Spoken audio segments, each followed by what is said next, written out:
कि भगवान का ब्रह्म भाव में जीने का अर्थ, भगवान के होने का अर्थ, साधना का, भक्ति का, मुक्ति का अर्थ ये कदापि नहीं है कि बस अब उसको कुछ नहीं करना। जिसको कुछ करना होता है वो कुछ नहीं कर पाता, जिसको कुछ नहीं करना होता वही सब कुछ कर पाता है, जिसको कुछ पाना होता वो कुछ नहीं पा पाता, और जिसको कुछ नहीं पाना होता है उसी को सब कुछ मिलता है। ये अध्यात्म की दुनिया बड़ी विचित्र है, इसको समझ नहीं पाते हम, और फिर ऐसे उलझे रहते हैं और दूसरों को भी उलझाते रहते हैं। कई तो ऐसे बाबा हैं वो हमारे बारे में भी बोलते रहते हैं, हम उनके बारे में कभी कोई टिप्पणी नहीं करते, सुल्फा लगाया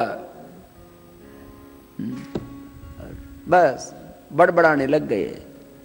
भाई क्या बोल रहे हो, तुम्हें न सन्यासी का धर्म पता है, न तुम्हें कर्म का पता है, न तुम्हें भागवत धर्म का पता है, न वेद पढ़े न शास्त्र पढ़े। कोई बात नहीं, वेद नहीं पढ़े, शास्त्र नहीं पढ़े, अरे जो गुरुओं ने जिया, जो ऋषियों ने जिया उसको तो देखो। मुंह उठा के बात करने लग जाते हैं जिस किसी को देखो। अरे गुरु गोविंद सिंह जी ने, गुरु नानक देव जी ने, गुरु अर्जन देव जी ने, गुरु अंगद देव जी ने, सब गुरुओं ने कैसा जीवन जिया, जिनको हम अपना आदर्श मानते हैं, भगवान रामकृष्ण, उन्होंने कैसे जीवन जिया, गुरु वशिष्ठ और विश्वामित्र ने कैसे जीवन जिया, महर्षि दयानंद स्वामी विवेकानंद ने कैसे जीवन जिया, योगी श्री अरविंद ने कैसे जीवन जिया, उसको देखो बस ऐसी व्याख्या करने लग जाते हैं। योगी ऐसा, सन्यासी ऐसा, किस पुस्तक में लिखा है? नाम भी शास्त्रों का ले देते हैं, शास्त्र का अक्षर नहीं आता उनको। कुछ लोग गुरु मंत्र देते हैं, गुरु मंत्र नहीं गुरु मंत्र, उनको ये होता है मंत्र दे रहे। बहुत भ्रम है, इसलिए मैं कह रहा हूं उलझे हुए हैं लोग। कृपा आ जाएगी किससे? तेरे पास जो पर्स है ना उसका काला रंग है ना, तो लाल वाला लिया, कृपा आ जाएगी। तेरा रुमाल का रंग सफेद है ना, वो हरा होना चाहिए, इसलिए कृपा आ जाएगी। 10 रुपए का नोट रखा है ना, 500 का रख ले, कृपा आ जाएगी। ओ तूने क्या कल क्या खाया था? बोलो मकई की रोटी खाई थी। सरसों का साग बनाया था? नहीं बनाया था। सरसों का साग बना लेना, कृपा आ जाएगी तेरी, ऐसी की तैसी कृपा। यही है ये आजकल ये उपाय चल रहे हैं कृपा के नाम पर। सरसों का साग नहीं बनाया इसलिए कृपा रुक गई, जाके सरसों का साग खा लेना तुम भी, सब कृपा आ जाएगी।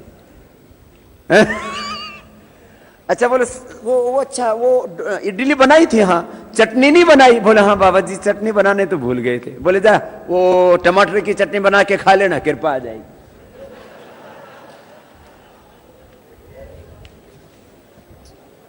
हे भगवान, कृपा इतनी सस्ती हो गई, कुछ कर्म मत करो। कृपा उन्हीं पर होगी जिनके जीवन में पवित्रता है, चाहे काला हो रुमाल, चाहे धोला हो रुमाल, चाहे चटनी खाई या जो डोसा खाया या तुमने सरसों का साग खाया, कुछ भी नहीं खाओगे तो भी कृपा हो जाएगी। कृपा पाने के लिए ये सब बेवकूफी की बातें नहीं होती हैं। कृपा तो भगवान के अनुग्रह को आप क्या समझिए, ये कोई बच्चों का खेल? अरे अपने जीवन को पवित्र बनाओ, कृपा अपने आप हो जाएगी।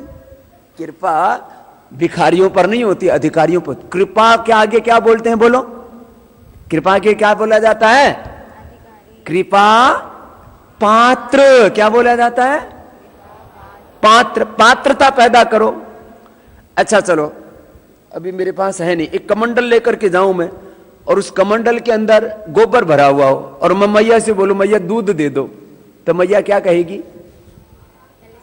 बाबा होश में तो ये पहले ये गोबर साफ कर फिर दूध दूंगी। अरे जब मां भी भिक्षा देते समय गंदे पात्र में दूध नहीं डालती है तो वो प्रभु कैसे कृपा कर देंगे जिसके जीवन में पवित्रता ना हो, पात्रता ना हो। और पात्रता आ गई तो कृपा अपने आप हो जाएगी। हमने तो भगवान से कभी मांगी ही नहीं, कृपा भी नहीं मांगी उसकी। मैंने कहा उसकी मर्जी हो, जो करे वो उस वाले काम में हम हस्तक्षेप क्यों करें कि उसको कृपा भी कब करनी है? देयर इज नो इंटरफेरेंस, अपना कोई हस्तक्षेप नहीं वहां। उसका हिसाब किताब वो जाने। अपने कर्मों का बही खाता रखो, ऑडिट रिपोर्ट ठीक जाएगी तो ठीक रहेगा, अपने आप कृपा हो जाएगी। ये मुझे इसलिए कहना पड़ रहा है, मेरे पास भी कृपा वालों की आजकल लाइन लगी हुई है, बाबा कृपा कर दो, कृपा कर दो। मैंने कहा क्या करूं? बोले बाबा वो सब तो ऐसे ऐसे उपाय बताते हैं, आप भी कुछ बता दो ना। अब भाई मैं झूठ तो नहीं बोलूंगा, तुम राजी हो या नाराज हो, कृपा तुम्हारे कर्मों से प्राप्त होती है, यही सत्य है। कृपा पात्रता से प्राप्त होती है ना? तो थोड़ा बटरफ्लाई कर लो। मैं किसी का विरोध नहीं कर रहा हूं, लेकिन हम लोग ना प्रभु को ही भूल गए, भगवान की जगह कुछ नहीं बोलना। पता नहीं कौन बैठ के भगवान को भी साइड में कर दिया। बोले भगवान जी थोड़े दिनों तुम वो करो, शवासन करो, थोड़े दिन हमको मौज करने दो। आप बहुत दिन हो गए, तेरी सारी दुनिया पूजा कर रही है, अब हमें थोड़ा अखाड़े में जमाने दो काम। ये देखो, ऐसा नहीं भगवान की। अच्छा, जिनके ऊपर भी प्रभु की कृपा होती है ना, अच्छा क्या होता है, करने वाला भगवान कृपा, और मैं यूं कहूं कि मैंने कर दी, ये तो अहंकार है, ये तो अज्ञान है। किसी कभी भी आपने, मैं करीब 2 दशक हो गए देश और पूरी दुनिया मैं गया हूं, कभी मैंने नहीं कहा कि मैं तुम्हारे ऊपर कोई कृपा कर रहा हूं। मैं क्यों कहूं? ये कहना भी अज्ञान है। अरे सब जब भगवान कर रहा है, केनोपनिषद पढ़ करके देखो, हमारी तो क्या औकात, वहां पूरा केनोपनिषद में पूरा प्रसंग आता है। वायु ने कहा मैं चाहूं तो धरती को उड़ा दूं, अग्नि ने कहा मैं चाहूं तो धरती को जला दूं, पानी ने कहा मैं बहूं तो प्रलय कर दूंगा। जो है ना, वो एक तिनका रख दिया, बोले इसको उड़ा के दिखाओ, इसको जला के दिखाओ। तब सब कुछ नहीं हुआ ना, तो फिर वहां यक्ष प्रकट हुए और उसने कहा बावड़े ये तेरी महिमा नहीं, ये ब्रह्म की महिमा है, भगवान की महिमा है। तो जब तिनके को जला नहीं सकते, उड़ा नहीं सकते, उसकी प्रलय नहीं कर सकते, तो तुम ये भ्रम में बैठ गए हैं। कृपा होगी लेकिन कर्म कर, और कर्म करता हुआ ये एहसास रख, कर्म करने की शक्ति भी भगवान दे रहा है। सोचता हुआ भी एहसास कर, सोचने की विचारने की शक्ति भगवान दे रहा है। निर्णय करता हुआ ये एहसास रख, नॉलेज पा, रिसर्च कर, अनुसंधान कर, लेकिन हमेशा यह एहसास कि ज्ञान तो भगवान दे रहा है, यही ब्रह्म भाव है, और इसी से उसकी कृपा मिलती है, और इसी से कर्मों में दिव्यता आती है। यही अध्यात्म का मर्म है, धर्म का मर्म है, यही योग तत्व है, यही ब्रह्म तत्व है। कर्म का निषेध नहीं, स्वकर्मणा तम अभ्यर्च, अपने कर्म से उसकी पूजा कर। स्वकर्मणा तम अभ्यर्च, स्वकर्मणा तम अभ्यर्च सिद्धिम विंदति मानव, तो मनुष्य सफलता को प्राप्त होता है। हमने तो आपको बता दिया, कृपा पानी है तो कर लेना, और भाई यूं धर्म धक्के खाने हैं तो खाते रहना। धर्म धक्के खा रहे हैं लोग। एक आया, बोले बाबा जी आपके ऊपर जो कृपा हुई है ना, ये सफेद आंखें का पेड़ है, इससे हुई है।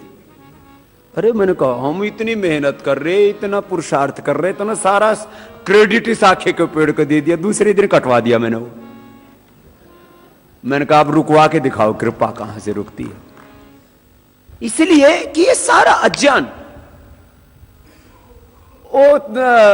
कबीर जी ने बड़ा श्रेष्ठ काम किया इसमें। वो बोले काशी में मरते तो मृत्यु होती है तो मोक्ष मिलता है। बोले मैं काशी में नहीं मरूंगा। कौन सी जगह जाकर के उन्होंने प्राण त्यागी? फिर मगहर। बोले मगहर में मिले तो बोले वहां से नरक में जाएंगे। बोले मैं वहीं से जाऊंगा स्वर्ग में। वहां जाकर के देह त्याग किया। ऐसे आग्रह तोड़ने की आवश्यकता है। समाज में बाहर कर लो कपाल भाती, कृपा हो जाएगी। कृपा होगी, अब मोटे मोटे है तो कृपा तो कर्म से होगी, ये भी कर्म है, कपाल भाती भी कर्म है, अनुलोम विलोम भी कर्म है, योग कर्म है, ये योग भी कर्म है, मंत्र पाठ कर रहे हैं वो भी कर्म है, पूजा कर रहे हैं आप वो भी कर्म है। कर्म के बिना तो कुछ भी नहीं है। नहीं कस्य क्षणमपि जातु तिष्ठति अकर्म कृत, एक क्षण के लिए भी तुम बिना कर्म के रह ही नहीं सकते। कोई यूं कहता है कि मैं कर्म नहीं कर रहा हूं और मुझे सफलता मिल गई, बोलिए दुराचार, गीता में उसको दुराचार शब्द कहा गया। मुझे कई बार ऐसा लगता है हमारे ऋषियों ने इतना ज्ञान इतना प्रकाश हमको दिया और फिर भी हम पता नहीं ऐसे ढोंग में पाखंड में।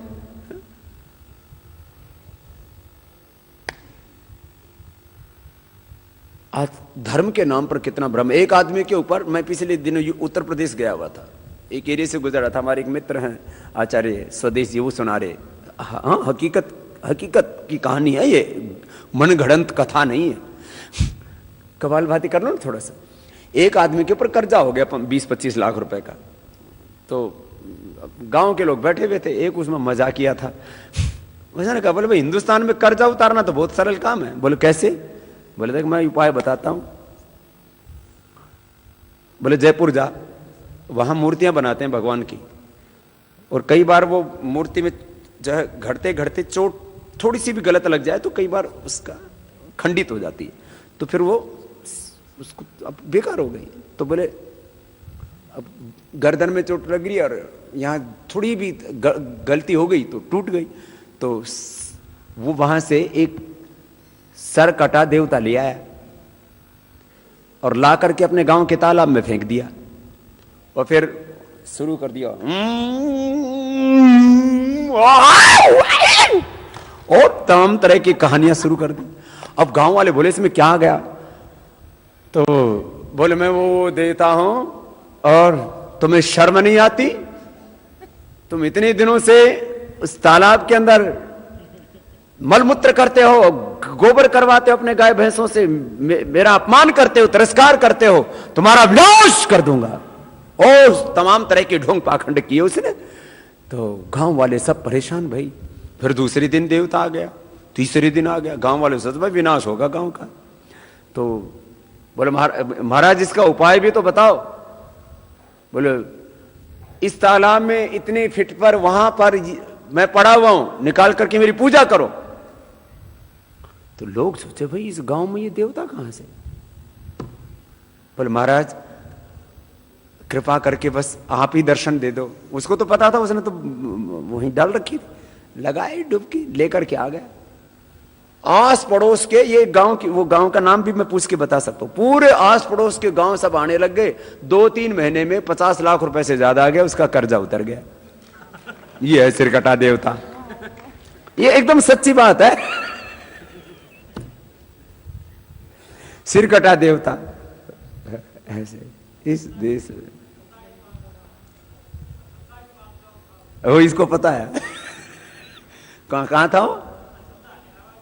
हाँ, इटावा से आते समय मुझे सुनाई थी, इटावा के पास था होगा, असलदा गांव क्या बता रहा, उसके पास है गांव, और वहां आस पड़ोस